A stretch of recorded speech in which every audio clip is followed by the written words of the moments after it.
This is CHSR 97.9 FM here in Fredericton, New Brunswick, Canada. This is Python's Paradise, your film and music show, and this is your host, Greg Gilbert, aka the Python Hyena. And folks, my guest today, the first time I seen her, I think I might have been about 18 years old, 1990, and she was just a little tyke. Now she's the queen of her castle. And she has got the voice to match. She is the next thing to me, you know.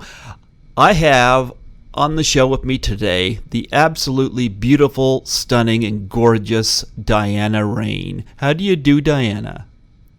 Hi, thank you for having me so much. Yes. You know, it's funny. I had somebody that does a blues show here, and he said to me, he says, Greg, he says, you should interview this person because she's also been in some movies. And I asked about it, and I was like, Home Alone? And I tried to find out who you were in Home Alone. I got these pictures come up of you glaring with everybody else, and I'm like, oh yeah, Macaulay did something wrong. How do you feel? I remember that, Dave. How do you feel that film's going to be 30 years old next year? Is it? Yes, 1990. Already? Yep. Oh my. Didn't it come out in 91? 1990. It did? See, I don't even I went too young to remember. Yeah, that's insane. What is time? Although I feel like I'm getting younger and younger every day. You know, I watched the video for Queen of My Castle, and I gotta say, and I mean this respectively, you've turned into a gorgeous, beautiful young woman. Oh, thank you. You're welcome. Thank you. So, are you... Huh? Go ahead. I was gonna say, are you the queen of your castle? Yes, my castle. I think every woman should be the queen of her castle. But Macaulay Culkin, he's the one that put the security system in, right? Right. Smart kid. Not so smart parents. Well, you know, I'm going to talk a little bit about your movies, but first I want to talk about your music because I listened to a lot of your tracks leading up to this, and I see you got 3 albums there. And first off, what made you go into music from acting? Like, did you always have a passion for it? I actually was born more with the music in me than acting. Like, music always came first. I was singing from a very young age and recording myself and putting on shows for my family, and when I remember watching Star Search and watching all these like you little kids sing and wishing that I could be on that show. And my parents were from Romania, and we came to America when I was 3, so all they knew about was working hard. My dad was a janitor in Chicago, and my mom worked at the Drake Hotel in Chicago, and she had like 2 jobs there. So they just worked all the time. They didn't really have any moments to, like, you know, be stage parents and follow me around at, you know, auditions and stuff like that. They didn't even know what it was. So I ended up going to a public school. And the principal, when I was in about 1st grade, he had a meeting with my parents, and he said, your daughter's putting on shows for all the other kids, like at every recess and every opportunity she gets. Have you guys ever thought about maybe taking her to like an art school? And he said that he had an art school in the city called Franklin, and the bus could come in, pick me up, and take me. But it was that principal, Mr. Coonley, that really saw something in me and talked to my parents about it and kind of moved things in that direction. Okay. And And then when I was at Franklin, we had somebody come to the school that was looking for someone to narrate a children's story, and they chose me. And from that point, they said, why don't you try getting with an agency in Chicago? And my dad said, well, because we don't have money. And they said, well, it's free. You just have to give them, a percentage if you book a job.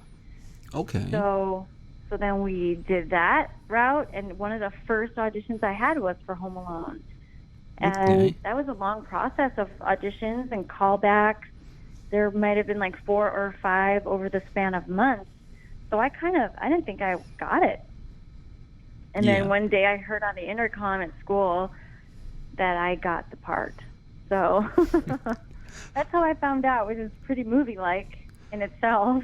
And then I got to go on a shoot and had a wonderful experience for the first Home Alone film and the second Home Alone film. And I had a little bit part in the John Hughes Dennis the Menace film.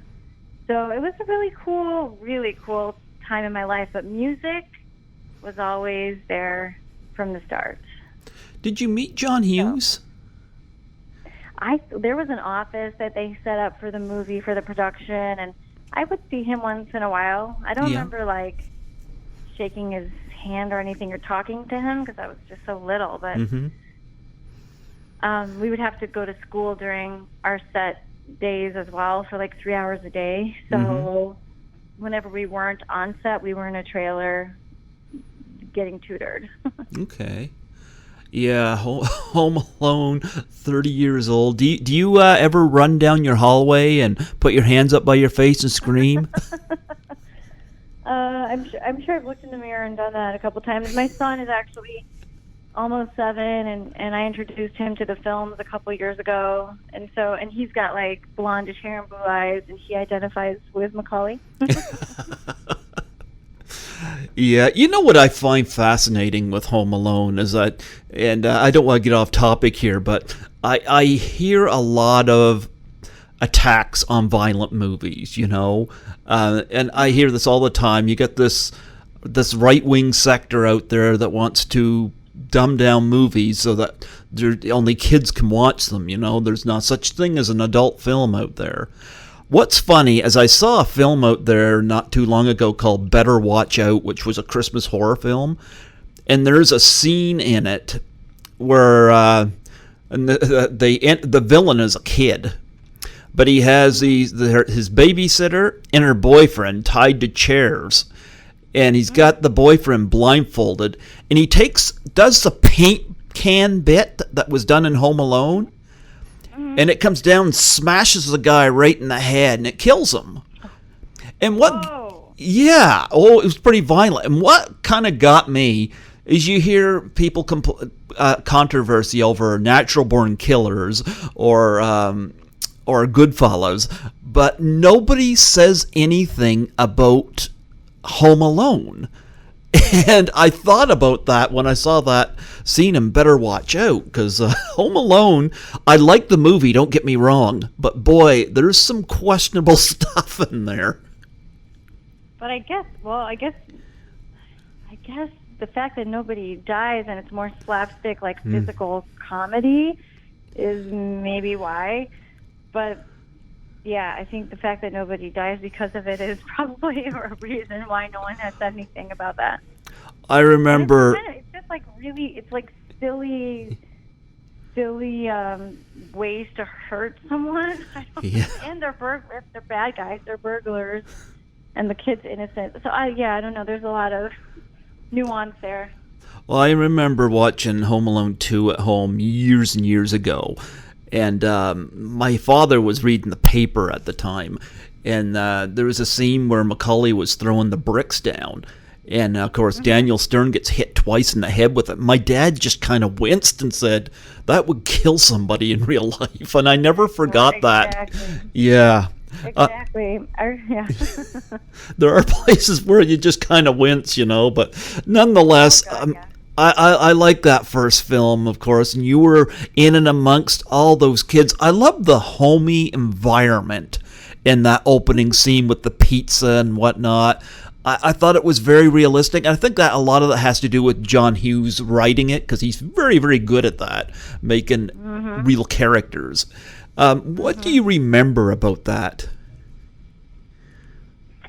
I remember them having to do the scene with Fuller a bunch of times where my father in the film, he pins him against the wall with a chair and his nose and his glasses. I remember seeing them having to do that over and over again, and I can't remember exactly why. Gosh, I remember a lot of stale pizza because it had been sitting there all day long, wanting to eat all the pizza, but you can't. You have to like mime kind of what you did, or like eat just a little bit so that the continuity is there for the scene. I remember them telling me to glare at Kevin and give him a dirty look, and it was all fun. It was just all fun being together. That was like one of the few times that we all got to be in the same room together. Yes. I'm going to tell you one of the scenes that touched me in the movie. And I love the subplot with Robert's Blossom. I thought that I love that whole scene, like between him and Macaulay Culkin when they're in the church, and I thought that to me was the scene that stood out to me. Yeah, I love that because you find out he's not what the rumors say he was. Yeah. Yep. Yeah, it's a very human thing. But, you had a really good cast in there. I know there's a scene where you're face-to-face with Joe Pesci, and I can't help but think that he did Goodfellas the same year, and in this film, he has to try not to swear. It must have been difficult for him. Yeah. He was cool. Yeah, I remember him being really nice. Did you take his gold tooth? No, I didn't, but I did take his police jacket while we were in between takes, and he let me put it on. What were your memories of Macaulay Culkin? I remember him being on the scooter.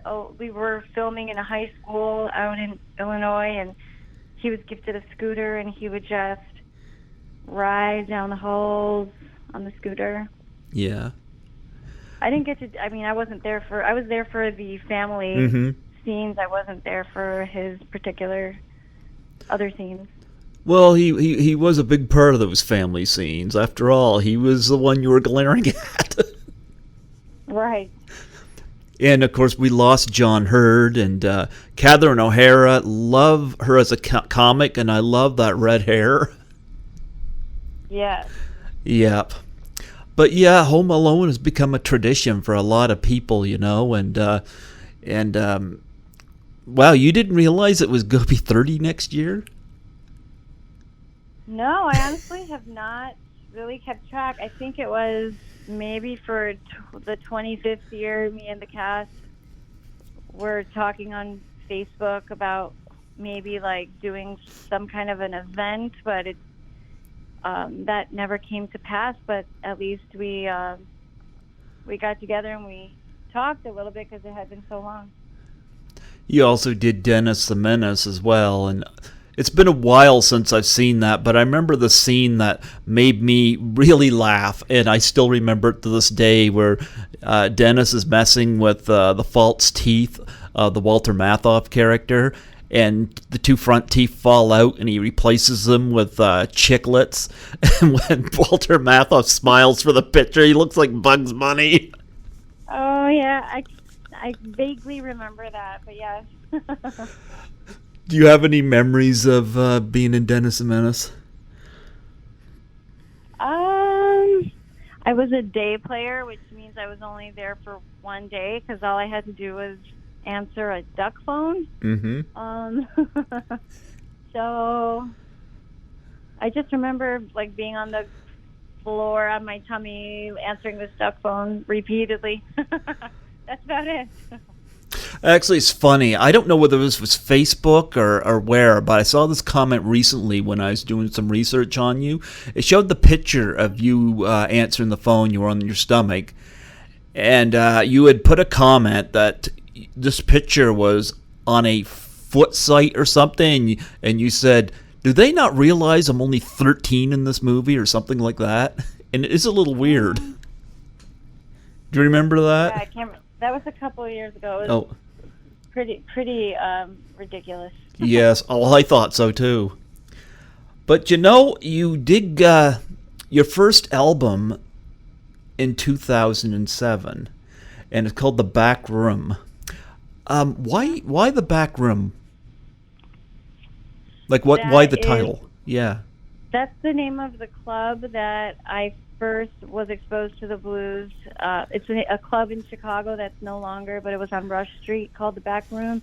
It was a small blues jazz club, and my uncle was playing drums there with his band, and they invited us out when I think it was like 8 years old, maybe. It's on YouTube. I have a video of it where they just told me to come up and pretty much improvise a 12-bar blues. And I didn't know what that was, and so I listened to the singer do it first, and then I listened to her friend Oliver that was up there. He was a Chicago blues guy, and then I was like, okay, I think I got it. You just like make up words about what you're feeling right now. so I just had a good time and made stuff up on the fly, and it was so absolutely fun that it just hooked me from that point. Yeah, and I know you play the guitar some in the video for Queen of My Castle. Do you have any particular instruments that you love to play, and is the guitar your only instrument, or are there other instruments that you're skilled in as well?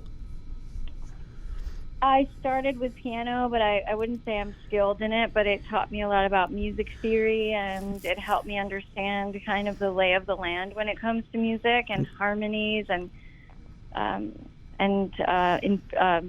am I trying to say, like triads and fifths and all that, and keys of songs. And then it was pretty much like acting. Like acting took over after that, and I didn't do much music because I was like, when I get focused on something, I really get focused, and almost to the point of obsession.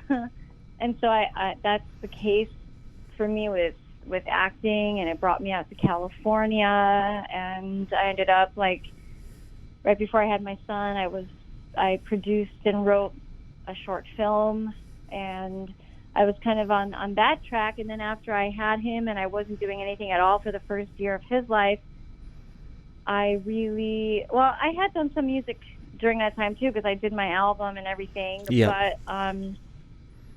But it was more like it would come, like music always came in, but then like acting would take precedence, and then music would come in again. And then this time I was like, when he was a year old, I was like, you know what? It's obvious that music is never going to let me go. So I need to just go with it. And it's awesome that as soon as I said that, things just started opening up for me. And I'm working really hard, but at the same time, I'm seeing that doors are opening. So I know that it's like the right decision. I'm not getting, like with acting, I was getting a lot of closed doors. And with music, it's the complete opposite. So I'm glad I finally came to the realization.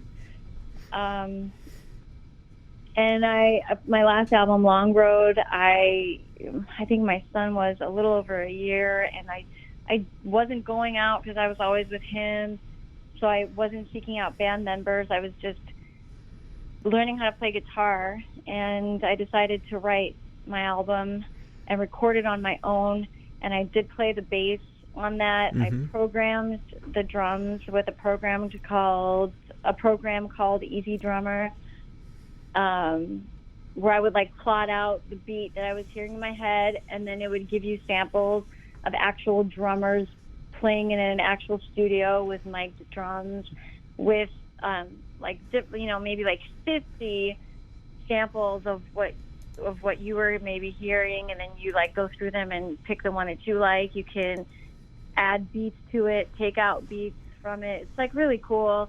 So that's how I did my second album, and then did all the guitars, of course, and the vocals, and learned how to record. And then for this third album, I really wanted to step it up, and I enlisted the help of my friend Michael Leisure, who is he's the drummer for Walter Trout. Okay. And he has a very good ear. He's got a very good grasp on blues and melody and stuff. So I brought him my music, my songs that I'd written, and he helped me arrange them to be their best and help to, during the recording, to have things be totally precise so we didn't have to use any sort of auto-tune or anything like that. Okay. I just listened to a bunch of your songs, and going back to the back room, like the song You'll Be Mine, I enjoyed that one a lot. Awesome, thanks. Yeah, but I know you got You'll Be Mine and Gotten Over You. Something tells me that didn't work out. You'll Be Mine, Gotten Over You. Talking about one particular relationship. I know, I'm making a joke with you. You got one called So Sexy on here. That must have been about Macaulay. Oh, God, no. You got Goodbye on here. I'm sensing that You'll Be Mine. It turned out to be the impression didn't work out, and it's Goodbye and Gotten Over You. I'm seeing a thread story here. Yeah, I tend to write about a lot of breakup songs, and but what's interesting about the back room is that I was still figuring out. I really wanted to play blues guitar at that time, but all I could play was rhythm guitar, and I didn't have a full like knowledge of how to write songs in the blues vein, because it wasn't coming. I feel like now it comes more naturally to me because I start my songs with a guitar riff. Okay. I'm more like of a guitar player. I start with a guitar riff, and then for whatever reason that just helps me get in more of like a blues and blues rock vibe, whereas before I was playing rhythm, so it gave me more of like a folksy country vibe. Okay. Yeah, I hear a little bit of that too in Queen of My Castle. I hear a little bit of a country vibe in that too. Oh, do you? Yeah. And I mean that in a positive way. Yeah. I mean, my voice is, I feel like it's got a country vibe to begin with, so yeah. Well, that album, The Back Room, what song are you most proud of on that album? The one that just stands out for you on that album? On the back room? Yeah. Gosh, I think Will Love Everlast is really beautiful. Okay. It's actually got like a story to tell, and it's I like the chord progression, and yeah, it's more of the ballad. Till You Came Along, I really like as well, but I like the live version that I used to do for that one more. Mm-hmm. After I recorded it, because the live version had more of this like reggae feel. I was into Jack Johnson at the time, and I really wanted to. I had moved back to Chicago, and I really wanted to move back to California. So I was trying to like get more sunshine in my music because I couldn't handle the freaking winter. Yeah, winters are pretty bad here too. Have you ever been up this way to New Brunswick, Canada?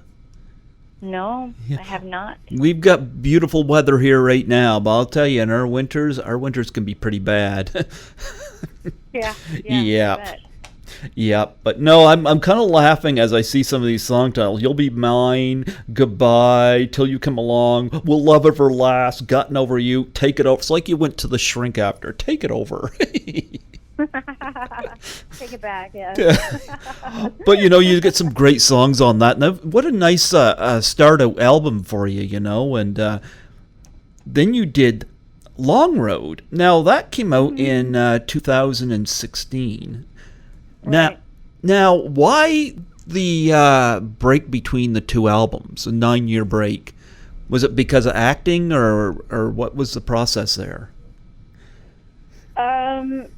Towards the end of the back room, I was having a lot. I was playing live, but I was having some vocal issues, and I had like a polyp that I had for a long time, and it wasn't going away. And I was just like, it was getting really difficult to keep my voice up for gigs.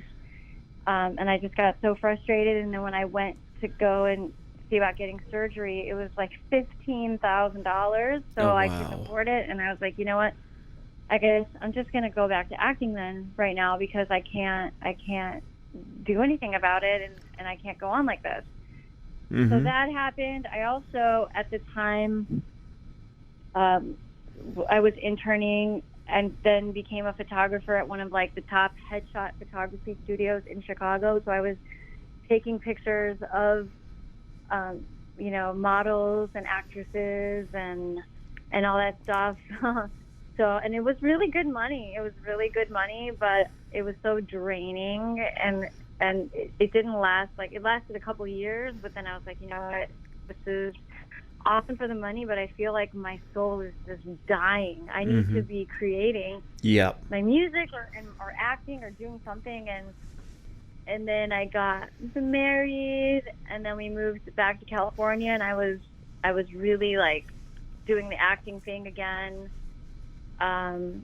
until finally I was in an acting class where we were doing some kind of exercise, and I blew out my voice so bad because I still had the polyp. I blew my voice out so bad that I couldn't talk for 2 weeks, and I got super scared, and I went to a voice doctor at Cedars-Sinai, and they confirmed that polyp was still there, and they said they could do surgery for like $5,000. And I was like, wow, that's a big difference. I think I will definitely go ahead and do this because I want to sing again. Yeah. So luckily the surgery went great. I've been taking super good care of my voice since then, and it's been like crystal clear. So I know all is good, and it's never been better. And so like things happen, and I had my son right after that. And then after that, I decided to learn how to play lead guitar, which was my dream from when I was a little girl, and I never got to do it. So I was like, this is my time. I'm going to do it. I know I have a little boy, but I want him to have a good role model, and I want to be a great example for him. So that's what motivates me, and it motivates me to get like really good music out to people and to hear the feedback, and it's been really positive for this album, so I'm super grateful about that. And it just confirms to me, like, I love positive energy, and when I was acting, it was constant depression and just negativity, and I was never enough, like good enough for whatever reason. I was never in control of any decision, and usually the decisions are not even like something to take personally. It's just there's so much competition. And in music, there's a lot of competition as well. But I don't care if I'm famous. I care that I have the ability, and I'm capable, and I have the ability to write something, and it's tangible. I can create a CD and hold it up and say, look, I made this, and I'm so proud of this. And I never really got that vibe from acting with Home Alone. Yeah, like that was an awesome opportunity. I'm super, like, it was so awesome that it was like a drug. I felt addicted, and that I had to do this, but I kept coming against barriers. So I'm in a really happy place being able to create. Yeah, I noticed with your second album, The Long Road, you got 12 songs on this, so that's an increase from the other album. And so I take it you had a lot more creativity, you had a lot more ideas, and you have a favorite song on this album? Long road. Do I have I have like a lot of them.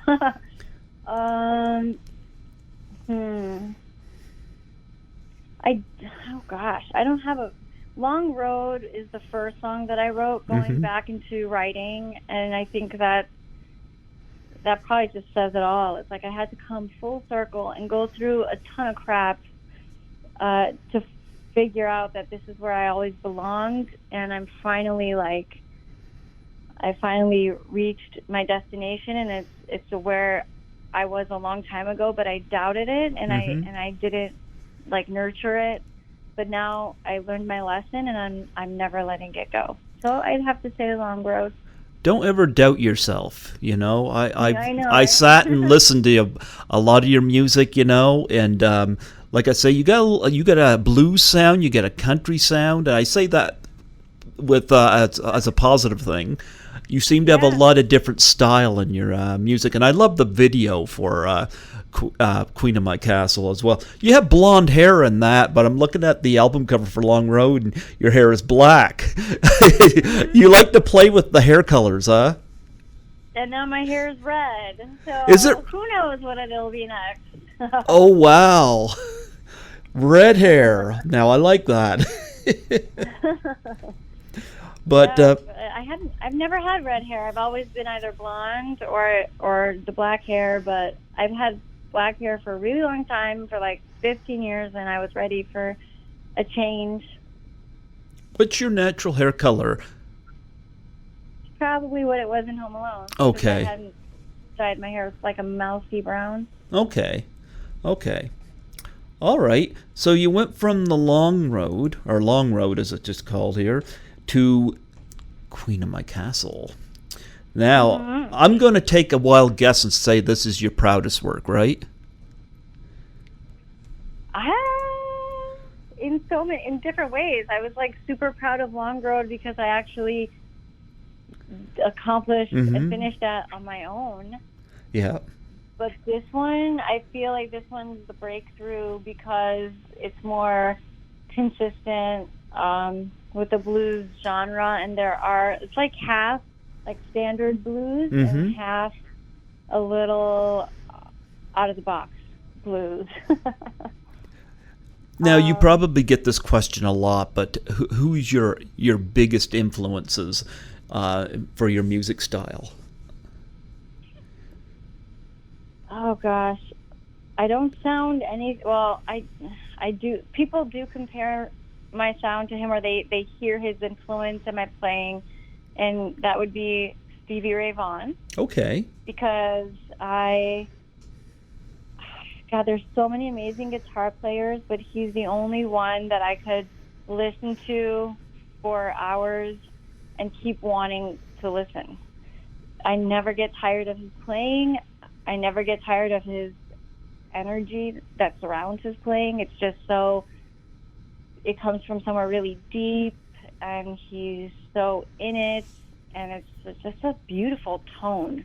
That's like the biggest thing for me is tone. So I think I gravitate towards players like Kenny Wayne Shepherd and Philip Faith that also share him as an influence because they're so focused on that tone. But I mean, I don't know. Like I have the same tone no matter what I'm playing. So I don't even know if it has to do with pedals. It's just like the music that you hear inside of you. Because no matter how much I love Stevie Ray Vaughan, no matter how much I listen to him, I will never have the same phrasing because it's like how people have different walks or how they have different rhythm of their talking voice and how they put words together. You can't what I'm trying to say is I've tried to learn some of Stevie's licks like note for note.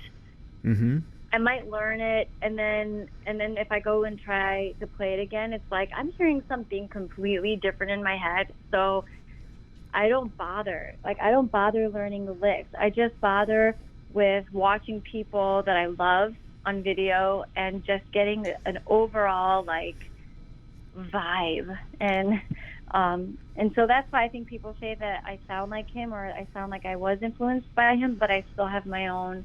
Your own spin. Mm-hmm. Yeah. Well, that's great. You take a little bit and add your own touch, and you make it your own. I don't think it's something that you can do consciously either. I just think that it's like how you walk, how you talk. That's just when when I'm playing, it's whatever I was hearing in my head, like a second or half a second before I actually played it. And that's what I think, like, it's so magical to me when I listen to Stevie, because I know that what I'm hearing him play is what was actually in his mind or in his head, playing in his head like a second before.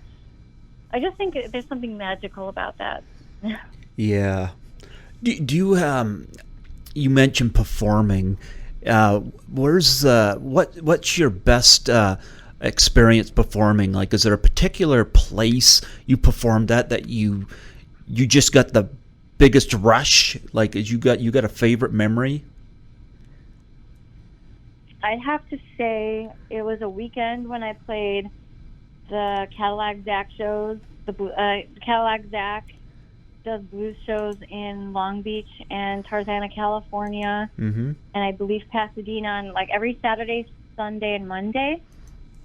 And so I opened for Guitar Shorty on a Monday at the Tarzana Club, and I also opened in Long Beach on that Sunday, and it was awesome because it was just a room full of blues lovers.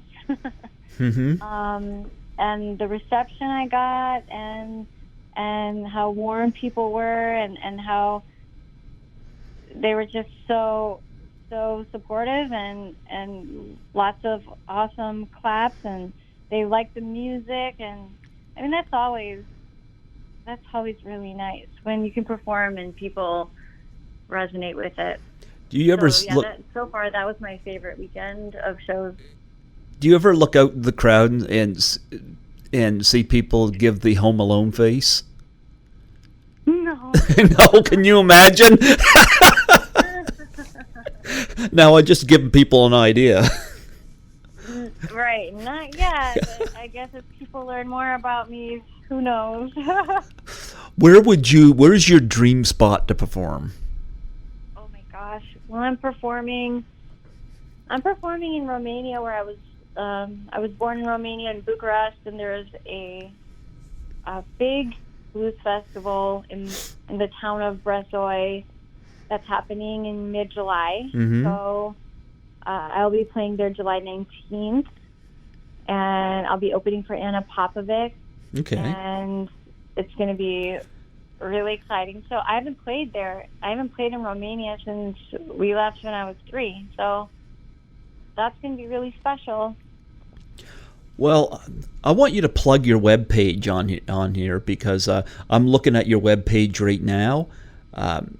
It's, of course, www.dianarein.com, right? Correct. Yeah. That's right, and that's REIN for Rein. And you got some nice deals on here. You know, you got your 3 CDs on here, and you also have a 2 CD bundle, which is nice. Yeah. So if I order those, I can get those personally signed. Yes, I've been busy doing that with the new release. Yes, for now, I'm able to personalize it with people's names and autograph it, and I do it all myself. I package it all and get it all shipped out, and I'm not a one-woman show, because this album got me signed to an awesome label called Gulf Coast Records, which was co-founded by Mike Zito and Guy Hale. Okay. And I also have an amazing publicist, Doug Deutsch, that I've been working with since Long Road came out 3 years ago, and he's been amazing. And I currently have a new booking agent that I'm working with that is going to be working on he's working on some shows for me until the end of the year, but then next year is going to be the big one where I'll be touring from the West Coast to the East Coast of the U.S. Okay. For a couple months. So that's going to be awesome. Because I'm thinking about ordering Queen of My Castle, and then after that ordering the 2 CD deal here, and get you to sign them. I won't do it all at once, but I'll do it like that, because that way, because I can play them on my show. I do my live show Sunday nights. Mm-hmm. Yeah, so it give you a little exposure there. So yeah. Cool, thank you. Yeah, I'd love to do that. And I noticed you got an autograph headshot here, and you got some shirts. I noticed you got some jewelry and stuff down here too. Do you make that, or what's the story there? Yeah, I crowdfunded my last album, Castle. Okay. In order to raise, it took me 9 months to raise enough money, and around midway or a couple months in, I was like, what can I do? Is there anything I could possibly do? Mm-hmm. Guitar strings, and I was like, what a waste, because they're kind of shiny, and it would be cool to mix with them and do a crowdfund. And I came up with necklaces and sold quite a few. And at the time, I was doing these solo shows out where I live, and people were purchasing them at my live shows, and I will be bringing whatever I've got, because it's kind of hard when you're touring and things to bring all of the stuff that I need to make the necklaces. And yeah, whatever I've got, I'll bring on the road at certain shows. And yeah. I'm like, oh my God, I don't have a fulfillment company or a jeweler making these for me. If I'm on the road for 6 weeks and somebody orders a necklace, they're not going to get it for 8 weeks. But it is what it is. So I take it you got a skill in this too, not just music, but you make this stuff. I do, and it's not it wasn't particularly hard for me to figure it out. It's just just trial and error, I guess. Well, I can't do it, so so you got a skill I don't have.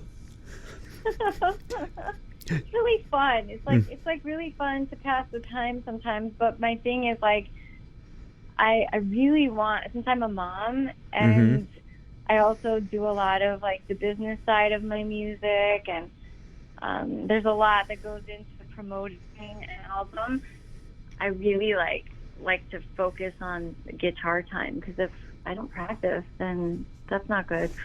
Yeah, you need to practice. It's one of my most favorite things to do. Practicing is the best. Do you have any charities that you're involved with that you'd like to plug on here?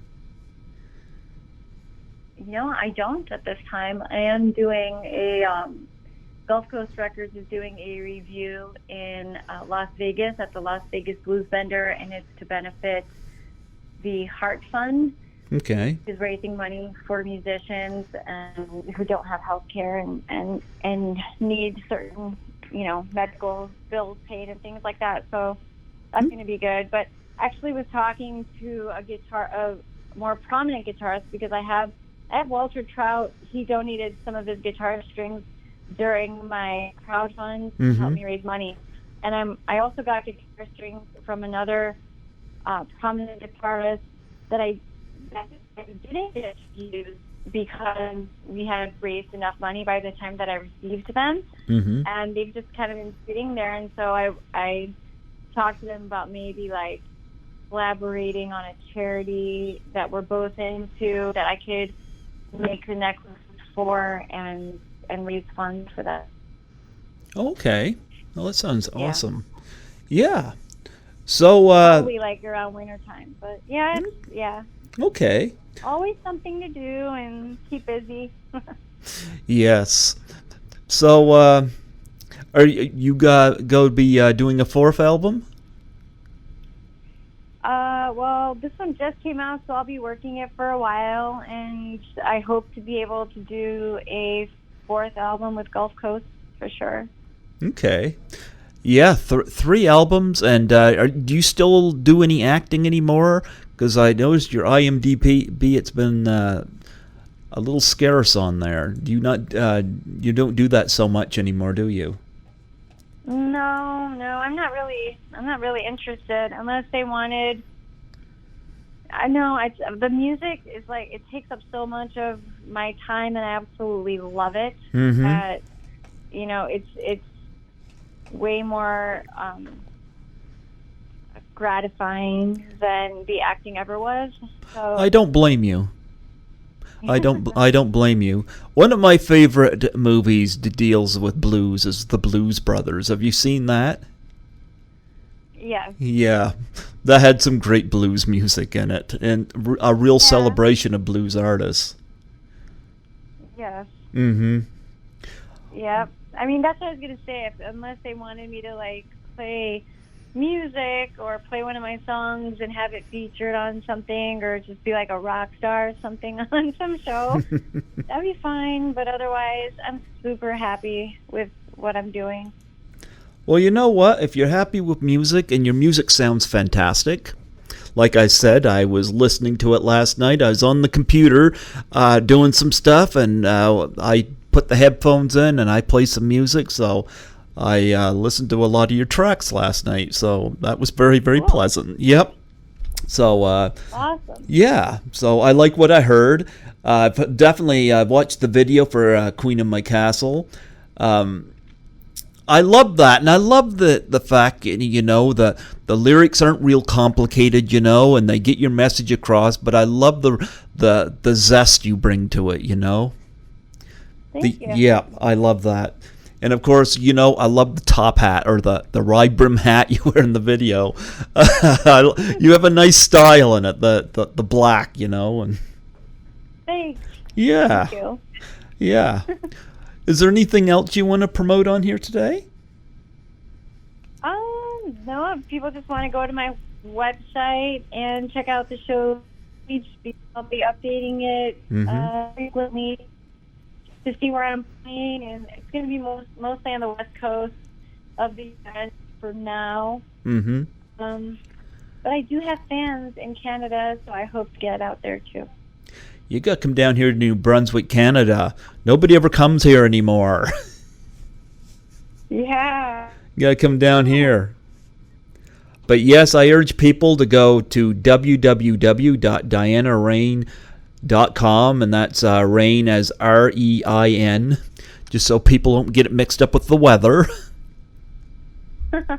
We want people to go to the right one. And yes, you purchase a CD or CDs, and you'll personally autograph them. And yes, I am going to do this. Yeah, perfect. Cool. Yeah. Well, you know what? I was gonna say it was an honor having you come on here today. I gotta say a special shout out to Roger Jean, who does a blues show here, and he was the one that brought you up to me. I had never heard of you outside this, and he mentioned Home Alone. I was like, she's a blues artist. And you know what it put me in mind of? I interviewed Lily Hayden last year, and she was an actress for a while, and she became a musician, and she was in a movie in 1983 with Rodney Dangerfield called Easy Money. And she played violin in that movie, and she still plays it now. And when I heard that you went from Home Alone to being a blues musician, I'm like, it kind of put me in mind of that. So afterwards, I started checking out your music and getting familiar with the music side of you, you know. And I like what I heard. Great. Yeah. Now, you'll be hearing more of that. Yeah. And a special thanks, of course, to Doug. That's your manager, right? He's my publicist. Oh, publicist. Well, he's kind of like my manager too, in a way. Okay. He really looks out for me, yes. But technically, he's my publicist, but he's kind of taken on a manager role too. Well, I sent you a message originally, and he intersected and got back to me on it, and mentioned, you know, that he'd make the arrangements. And I've been going back and forth with him, and had a really good chat with him, and I want to thank him for putting this together. And I think I'll be hearing more from him in the future. But yes, I want to wish you definitely the best of luck with this. And when your next album comes out, in a year or so time, whenever you're going to do number 4, I'd gladly have you come back on. You have a place here to promote whenever you need to do it. Wonderful. I appreciate it so much. I appreciate you having me on today, and I would love to come back. Well, before I let you go, could I get you to do a plug for my show? Sure. Yeah. All right, cool. You ready? I'll try. Yeah. Go for it. Hi, this is Diana Rein, and you're listening to Greg Gilbert. Wait, hold on a second. Go for it. Yeah. One more time. Yep. Hi, this is Diana Rein, and you're listening to Greg Gilbert on Python's Paradise out of New Brunswick, Canada. Listen, can you do the Home Alone scream before we go? I can't. I cannot scream like that kid. I'm going to lose my voice for 2 more weeks and get more surgery. No. Oh, wait a minute. I'm sorry. I wouldn't want that to happen. I suppose you get asked that a few times, huh? Like, I would go to auditions when I was younger, and they would say, like, scream, and, like, nothing would come out. I'm a horrible screamer. I don't know how these people scream. I cannot. I just can't. It's, like, not part of my anatomy. Obviously, Macaulay's not a horrible screamer. No.